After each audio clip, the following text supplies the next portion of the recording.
Hey boaters, Keith McGowan here. I am the Outboard Dad, here to help you have a better boating experience. Today we're going to continue on tearing down our 250 horsepower. I'm hoping to get it torn down to the point where I can clean up the surfaces and take some good pictures and send them to the guy who wants to buy it. If you remember in our last episode, we had some corrosion in there that I did not notice before, and I want to make sure that this gentleman who's doing the purchasing knows what he's getting. And so we'll get it cleaned up. Meanwhile, we're going to get this flywheel off, we'll get the starter motor off, and what else do we have? An oil tank. We don't want to make a mess because I'm good at making messes. So let's zip this off of here first, and we'll get our puller on it, our famous Harbor Freight puller. Should wear glasses when you do this for a couple reasons. Number one, it is a Harbor Freight socket. It could shatter. Number two, anything could break. More importantly, when you have to modify your tools like this, don't do this at home because it wouldn't fit inside here without doing that. So it's more of a chance to shatter. So let's make sure we're safe. Not a crazy amount of torque, but always want to be safe. So we have our famous Harbor Freight puller that I use with an eye bolt to lift the motors and everything too. I have abused the heck out of this thing, so really can't complain about this particular tool.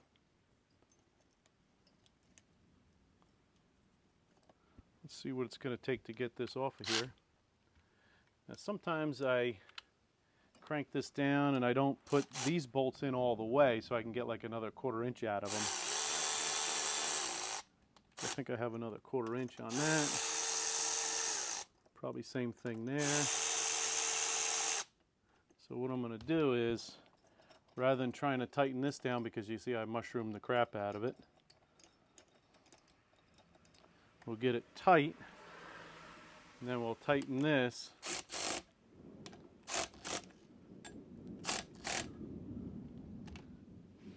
Put our safety glasses on again. Get your mumbo hammer. And there she goes.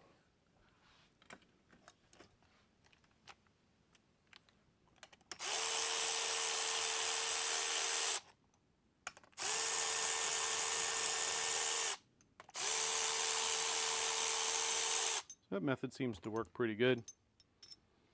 Put that aside for future. And then we'll take a look at this flywheel. Looks clean. Good flywheel. These usually don't fail, so you don't sell too many of them, but it's a good flywheel. Get another bag, put the flywheel nuts. Now I'm looking at the stator now. See if there's any burn marks on it, any wires. Sometimes wires can get, not chafed, but they can get loose on the sides and corroded. So let's check this out a little closer.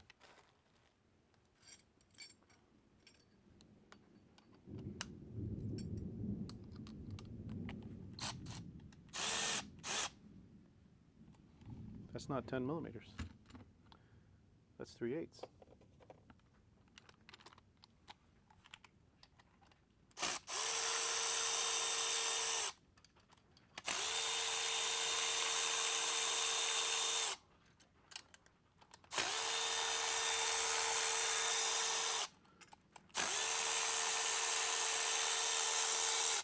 We'll zip this off too while we're here.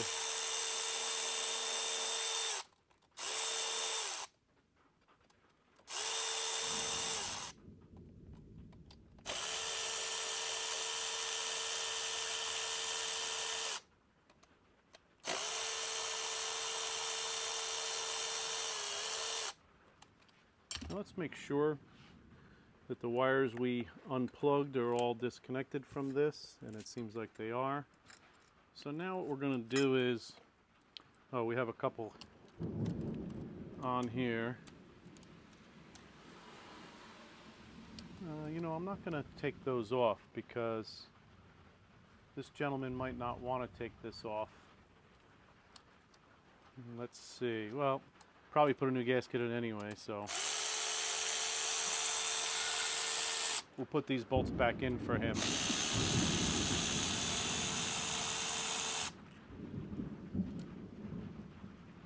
If he even buys the blog. He might look at the damaging, he might look at the corrosion and say, you know what, I'm not going to take a chance shipping down to Florida. Or he might be in a point, you know what, I got nothing to lose. It looks good, I'm going to run it, you know. I would rebuild this. I say that now, but let's clean it up a little more first. So this is not going to go through here without removing that starter motor.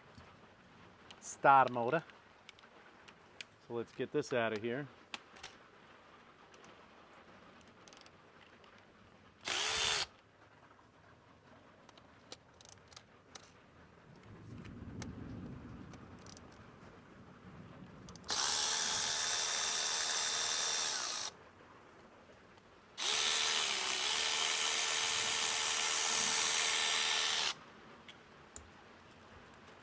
As the rain comes down.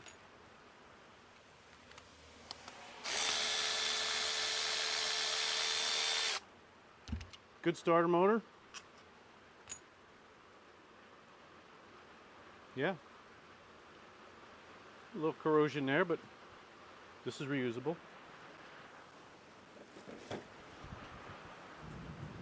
Okay, so let's get this stator off, look at it a little closer.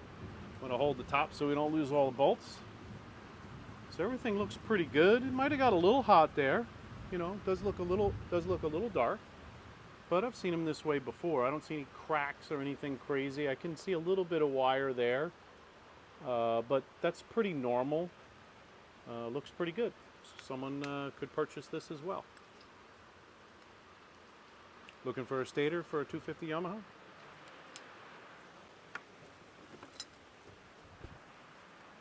So now we have our trigger base, sometimes they call these. Other guys have different names for them. See if I have the right Phillips head to get these out.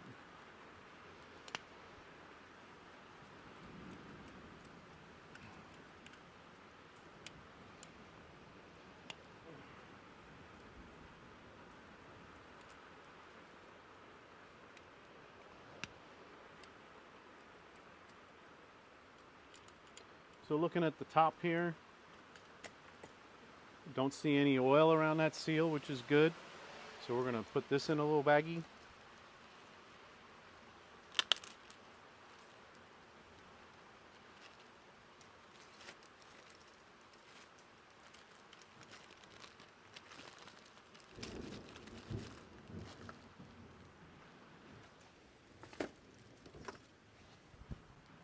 All right.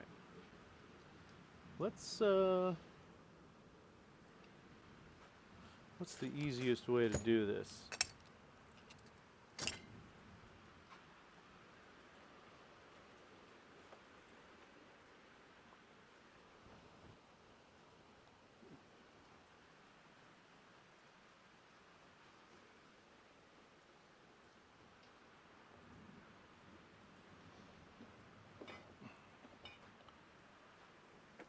So I'm going to take my oil and put it in this clean jar here without spilling it, hopefully.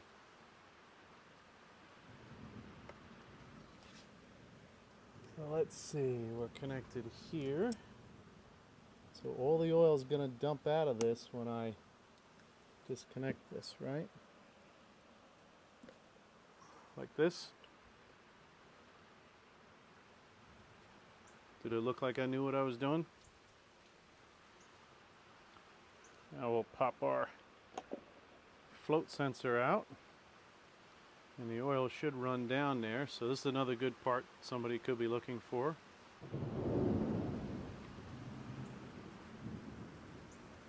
Put that in a baggie.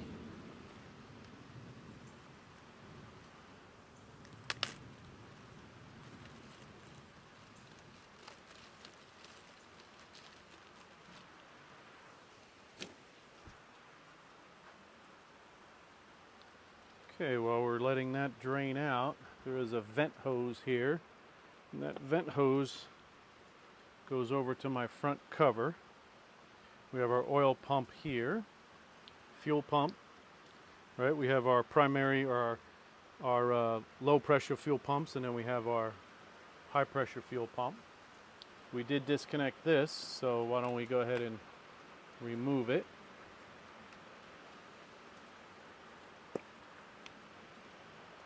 That can go. So this is a little voltage regulator in here. Let's take this cover off while we're letting this drain.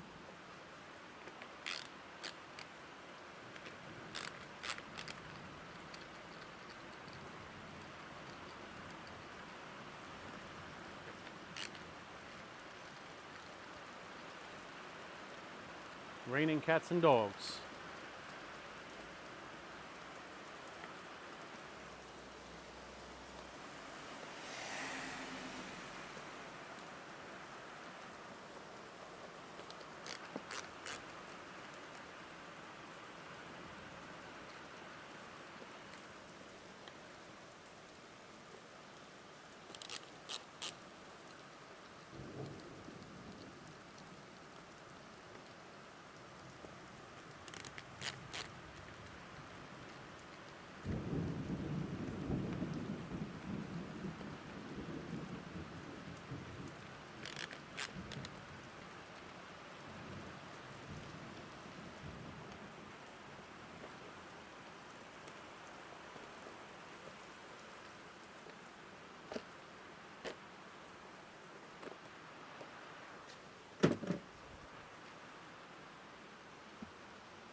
This is almost empty.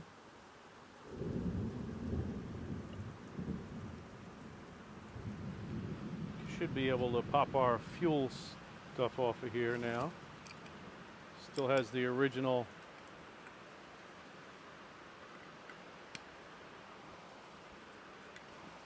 clamps.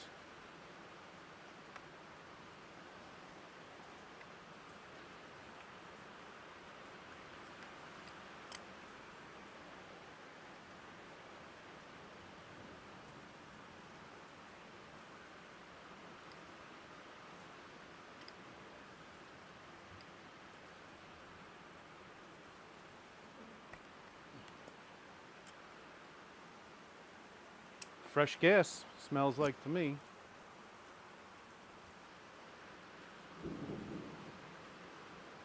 So we have all of our injectors plugged in here to this harness. So we want to start disconnecting things off of this harness. There's more fuel runs all over me. Don't light a match. Which is kind of telling me that this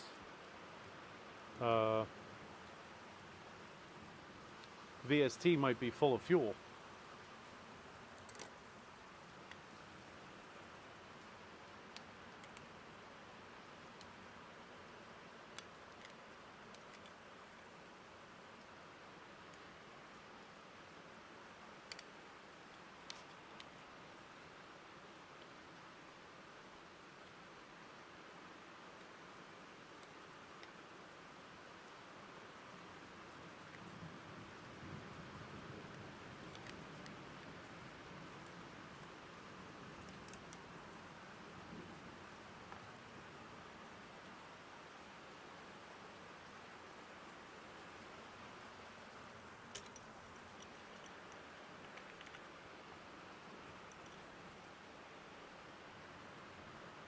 May have to take this off to get that. Is it still dripping? Yeah, a little bit.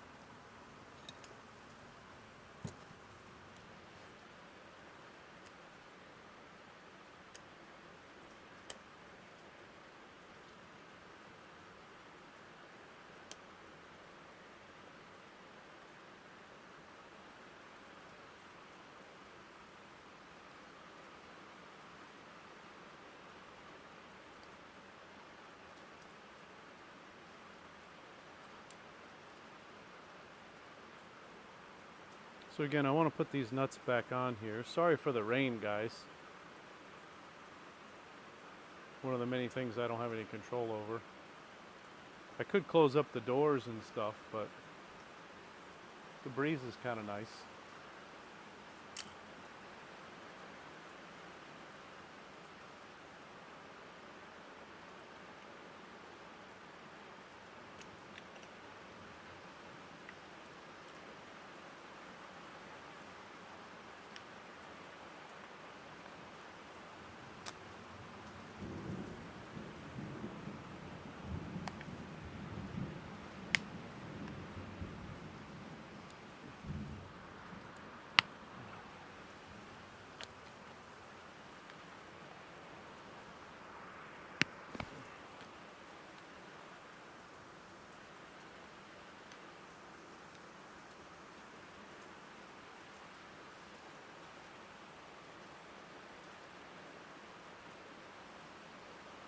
So this looks like a throttle position sensor.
So just empty out what's in the fuel rail. Not much. Nice and clean. Want a lick? Psych.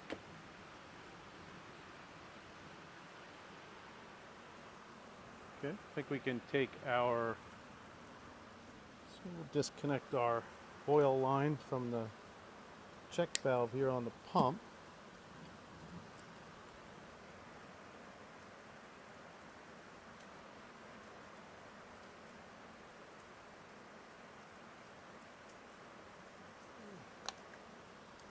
And I think we can take this fuel pump off, or VST fuel pump off.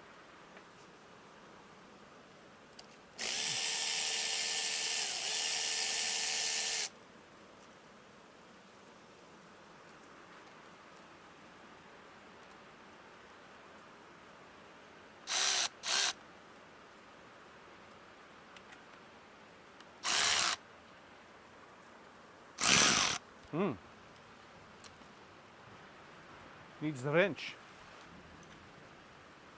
Now I could probably take this off to access it, but I like to keep it all together. This way somebody can buy it, put it all together right on if they need it. Might even clean it up, a little parts washer.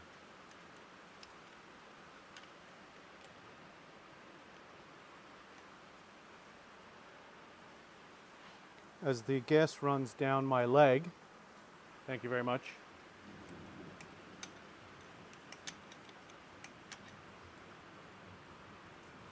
Now, it looks like I peed myself and smells like I peed myself with gasoline.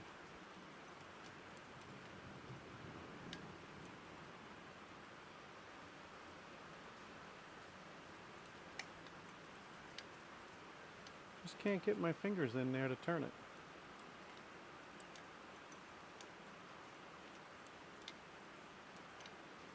Now what we'll be able to do once we get the throttle plates off, we'll be able to check the reeds.